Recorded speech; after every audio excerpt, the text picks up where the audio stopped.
नमस्ते। एक तरफ तो इलेक्टोरल बॉन्ड की चर्चा है कि चंदा मामा की बात करने वाले फकीर अब ऐसे घिर गए हैं कि वो एक हाथ दो एक हाथ लो टाइप का काम पकड़ में आ गया है। सुप्रीम कोर्ट ने भी निर्देश दिया है, थोड़ा मामला और खुलेगा तो देश के सामने ये सारे प्रकरण आ जाएंगे कि अरबों खरबों रुपए चंदा लेकर के किसी को ईडी सीबीआई से डराकर, किसी को काम देकर, लालच देकर एक तरफ चुनाव जीतने की पूरी योजना बनाई जा रही है। तो इस तरह से बीजेपी बुरी तरह घिरती जा रही है। वहीं बिहार में एक और प्रकरण पेचीदा फंसता जा रहा है। तो आज के वीडियो में हम इलेक्टोरल बॉन्ड पर बात नहीं कर रहे हैं, लेकिन आपको करना चाहिए। आप जरा खोज कर उस पर नजर जरूर रखिएगा, क्या हो रहा है। आपको हम एक दूसरे विषय से रूबरू कराना चाहते हैं।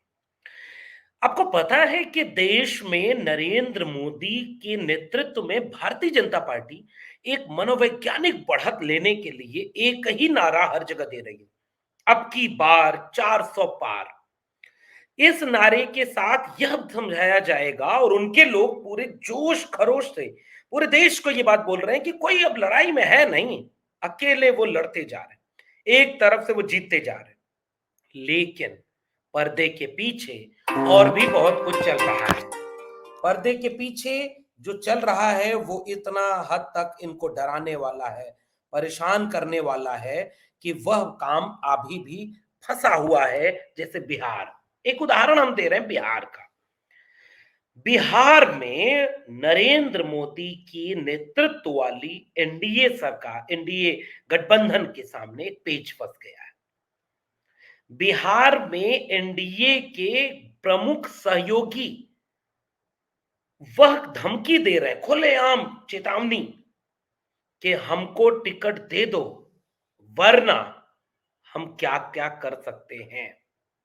लेकिन जैसे इलेक्टोरल बॉन्ड पर अभी कोई चर्चा नहीं मिल रही है आपको ना, टेलीविजन चैनल पर, या मिलेगी भी तो बड़े उदास, निराश, परेशान मन से वो बेचैन करने वाली चर्चा होगी, ये तो इग्नोर करेंगे। वैसे ही एनडीए गठबंधन के भीतर क्या चल रहा है, इस पर आपको चर्चा नहीं मिलेगी सुनने को। हम आपको बताना चाह रहे हैं कि अगर यही खबर कि आपका एक बड़ा सहयोगी खुलेआम मीडिया के सामने आकर बिहार में जो मंत्री भी है, केंद्र सरकार में मंत्री है, वह खुलेआम आपको एक चेतावनी दे रहा है कि अगर हमको सरकार में शामिल नहीं किया, अगर हमको टिकट हमारे मुताबिक नहीं दिया, अगर हमको हमारी पसंद का टिकट नहीं दिया, तो हम बहुत कुछ कर सकते हैं। और इस तरह का पेच फंस करके जो पूरा का पूरा किस्सा है वो बदलता हुआ नजर आ रहा है। जी हाँ, हम बात कर रहे हैं बिहार पर। वही बिहार जिस पे पिछले कुछ दिनों पहले एक बड़ी सेंधमारी करके राम मंदिर उद्घाटन के अपने ड्रीम प्रोजेक्ट के बाद भारतीय जनता पार्टी ने जो अपना सबसे बड़ा मुद्दा था, मतलब आज की तारीख में अगर किसी से आप पूछेंगे कि भारतीय जनता पार्टी अपने सबसे बड़ा मुद्दा किसे मानती है, तो वो कहेगी राम मंदिर को। वही बनवा दिया। और उस मंदिर बनवाने के साथ भारतीय जनता पार्टी लगातार चुनाव में इस बात को प्रत्यक्ष परोक्ष रूप से ले जा रही है। उसका उद्घाटन की तारीख थी 22 जनवरी 2024। और ठीक 22 जनवरी 2024 से चंद घंटों बाद भारतीय जनता पार्टी ने इंडिया गठबंधन के सूत्रधार बिहार के मुख्यमंत्री नीतीश कुमार को तोड़ करके, अपने खिड़की दरवाजे खोल करके उधर से इधर बुला लिया। ऐसे ही कोई राजनीति में बुलाता नहीं है।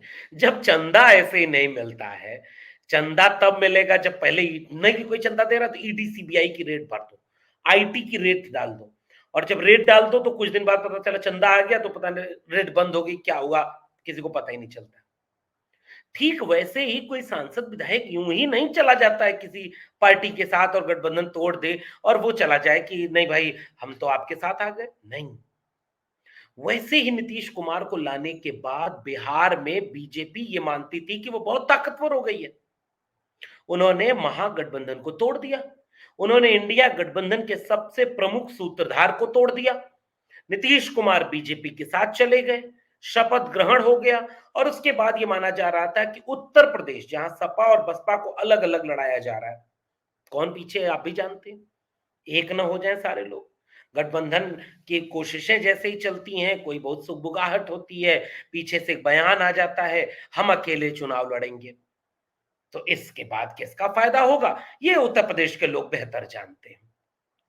उत्तर प्रदेश के बाद बिहार, जहां सबसे ज्यादा पेच फंसा हुआ था, बिहार में ये कोशिश कर ली गई और बिहार की ये कोशिश कामयाब भी हो गई कि भाई गठबंधन टूट गया और वहां से वो चले गए। उसके बाद से माना जा रहा था कि अब एनडीए बिहार में बहुत मजबूत हो चुकी है, एनडीए एक तरफ से 40 की 40 सीटें जीत जाएगी।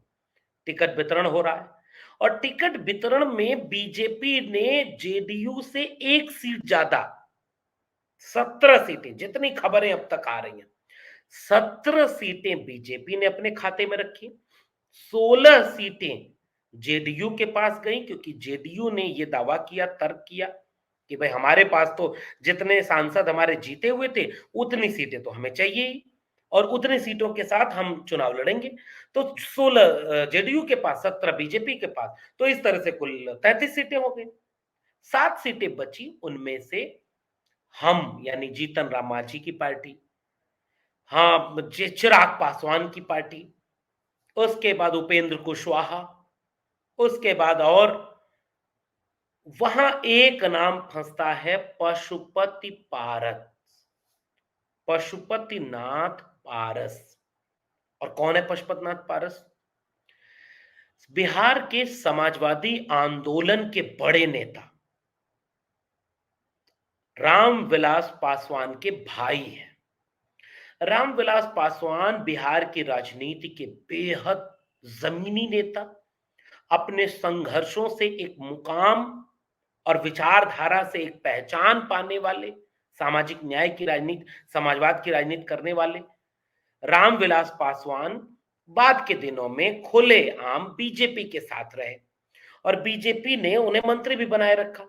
उनको माना जाता था कि जिसकी सरकार रहती थी उनके यहां वो मंत्री बनने चले जाते थे। तो लेकिन जब रामविलास पासवान का निधन हुआ तो उनकी पार्टी ही टूट गई। यूं ही नहीं टूट गई, जैसे यूं ही चंदा नहीं मिलता, ध्यान रखिएगा। इलेक्टोरल बॉन्ड कोई खरीद करके यूं ही चंदा किसी को नहीं देता और यूं ही किसी को भी नहीं दे देता। सब क्रोनोलॉजी है, सबकी एक क्रोनोलॉजी होती है, उस क्रोनोलॉजी के तहत चंदा मिलता है। तो उसी क्रोनोलॉजी के तहत गठबंधन बनाया जाता है, गठबंधन तोड़ा जाता है। उसी क्रोनोलॉजी के तहत पार्टी बनाई और तोड़ी जाती है। तो रामविलास पासवान की बनाई हुई पार्टी लोक जनशक्ति पार्टी को दो खंड में तोड़ दिया। अब कौन तोड़ा होगा, कैसे तोड़ा होगा, थोड़ा आप भी पहचान करेंगे तो पकड़ में आ जाएगा। दो खंडों में रामविलास पासवान की पार्टी को तोड़ा गया। तो एक खंड में रामविलास पासवान के अपने बेटे चिराग पासवान वो शामिल हुए। चिराग पासवान से अलग होकर के दूसरे खंड में दूसरी जगह पर कौन खड़ा हुआ? पशुपतिनाथ पारस। वही पशुपतिनाथ पारस जो रामविलास पासवान के भाई और चिराग पासवान के सगे चाचा हैं। तो पशुपतिनाथ पारस को मोदी सरकार ने कैबिनेट में शामिल किया। हाजीपुर जो सीट है वो मरहूम रामविलास पासवान जी की सीट है। रामविलास पासवान जी जब रेल मंत्री हुआ करते थे तो उन्होंने हाजीपुर में बहुत सारा काम किया। रामविलास पासवान जब वहां पर काम कर रहे थे तो उन्होंने बहुत सारी चीजों का पहचान दिया। रामविलास पासवान ने अपनी पहचान बनाई, दमदार कद्दावर नेता माने जा रहे थे, भले ही उनके बाद के कदमों से लोग आलोचना कर सकते हैं। उस रामविलास पासवान जी की अपनी हाजीपुर सीट से किसको सांसद का टिकट दे दिया गया 19 में, और कैसे, मतलब वो उसका दावेदारी किसके पास गई? पशुपतिनाथ पारस के पास। लेकिन चिराग पासवान, जिनका दावा यह है कि रामविलास पासवान जी के सच्चे वारिस वो हैं, वो अब एनडीए के सामने दबाव डालने लगे कि हाजीपुर की सीट को हमें दे दीजिए। और बीच में ये देखने को मिला कि काफी नाराज थे। चिराग पासवान का कर्जा बड़ा है बीजेपी के ऊपर। क्या बड़ा कर्जा है पता है आपको? ना पता होगा, नहीं पता फिर से समझिए। जैसे यूं ही नहीं इलेक्टोरल बॉन्ड मिलते हैं, वैसे यूं ही नहीं कोई किसी राम का हनुमान बन जाता है। जी हाँ, चिराग पासवान जी मोदी जी के हनुमान बन गए थे। क्रोनोलॉजी समझिए।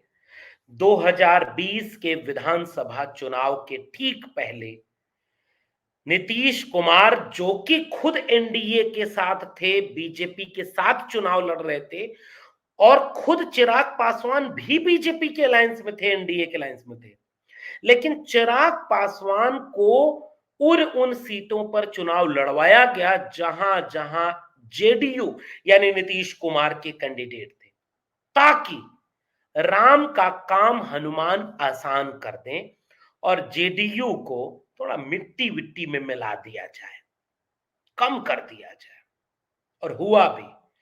जिस जेडीयू के नेता आदरणीय नीतीश कुमार जी मुख्यमंत्री थे, उनकी पार्टी तीसरे पायदान पर चली गई। लगातार नीतीश कुमार जी के खिलाफ जो बुलवाना हुआ, वो कौन बोलता था? चिराग पासवान जी। तो बाद में जब ये गठबंधन 22-23 में जाकर के जब टूटने लगा, 24 में खासकर, 22 में तो टूट करके जब वो इधर आ गए, तो फिर चिराग पासवान फिर उनके खिलाफ लड़े। लेकिन जब जब आरजेडी के साथ अलायंस हुआ, तो फिर बहुत बड़ी भूमिका निभाई चिराग पासवान ने, नीतीश कुमार को डिमोरलाइज करने के लिए, डिफेम करने के लिए। उसके बाद जब फिर से बीजेपी के साथ नीतीश जी चले गए, तो उस समय सबसे ज्यादा असहज कौन था पता है? चिराग पासवान। तो चिराग पासवान को मंगराने के लिए जेपी नड्डा खुद रहे, फिर अपने साथ प्लेन में लेकर आए, शपथ ग्रहण में शामिल कराए, नाराज थे, मनाए। उस मनाने में एक वादा ये भी था कि अभी आप चुपचाप हमारा साथ दे दो, हम लोकसभा चुनाव में आपको एकोमोडेट करेंगे। और फिर से चिराग पासवान ने हनुमान वाली भूमिका में अपने किए गए कामों को नरेंद्र मोदी और उनके गठबंधन के लोगों के सामने याद दिलाया, बार्गेनिंग बढ़ाई, नाराजगी जताई, और उसके बाद उस हाजीपुर सीट पर अपनी दावेदारी पुख्ता कर ली। अपुष्ट सूत्रों की माने तो चिराग पासवान के पक्ष में जाकर के एनडीए ने यह फैसला लेने की कोशिश, कवायद शुरू कर दी कि भाई रामविलास पासवान के असली वारिस कौन? हनुमान। क्रोनोलॉजी समझ रहे हैं ना? चिराग पासवान। और इस बात से आहत और खफा होकर के नरेंद्र मोदी सरकार में मंत्री, एनडीए के एलाई पार्टनर रामविलास पासवान की पार्टी के दूसरे टुकड़े पशुपति पारस, उन्होंने खुले आम नरेंद्र मोदी और उनके गठबंधन को यह धमकी दे दी कि अगर हमारे साथ भेदभाव किया गया तो हम कुछ भी कर सकते हैं आपको हराने के लिए, आपके खिलाफ जाकर के, आपके खिलाफ वो सारा काम करके, बाकायदे प्रेस कॉन्फ्रेंस करके एनडीए के घटक दल में शामिल पशुपतिनाथ पारस ने यह धमकी दी है। राजनीति में यूं ही कुछ नहीं होता, सबकी क्रोनोलॉजी होती है। उन्होंने ये धमकी दी है कि अगर आपको बिहार में जीतना है तो हमको हाजीपुर सीट दीजिए। उन्होंने प्रेस कॉन्फ्रेंस करते हुए कहा कि भाई देखिए, उत्तराधिकार पुत्र का होता है, किस पर? पारिवारिक संपत्ति पर। राजनीतिक संपत्ति पर विरासत, उत्तराधिकार उसका होता है जो उसकी दावेदारी पुख्ता करता है, जो पुख्ता तरीके से अपने उत्तराधिकार को क्लेम करता है। और एनडीए के साथ वादा करके, पार्टी तोड़ करके, तमाम तरह के काम करके पूरी लोक जनशक्ति पार्टी की राजनीति को खत्म करने में जितनी भूमिका पशुपतिनाथ पारस ने निभाई, वो कोई चिराग पासवान से कम तो थी नहीं। तो इसलिए उनका दावा भी बनता है कि भाई कैबिनेट मिनिस्टर हमको बनाया और हमारी वारिस की सीट, हमारी जो मजबूत सीट है, उसको आप छीनने की कोशिश कर रहे हैं। यह नहीं चलेगा। अगर ये खबर एनडीए की बजाय इंडिया गठबंधन की होती, तो आज तक मीडिया में कितनी खबरें आ जाती कि बिहार, जहां पर ये दावा किया जा रहा है, वहां आपके गठबंधन का ही एक घटक दल कह रहा है कि अगर हमको आपने गठबंधन में उचित सम्मान के साथ सीट नहीं दी, तो हम फिर आपके खिलाफ खड़े होंगे, हमारे रास्ते खुले हुए हैं, हम कहीं भी जा सकते हैं और हम आपके खिलाफ चुनाव में भागीदारी करेंगे।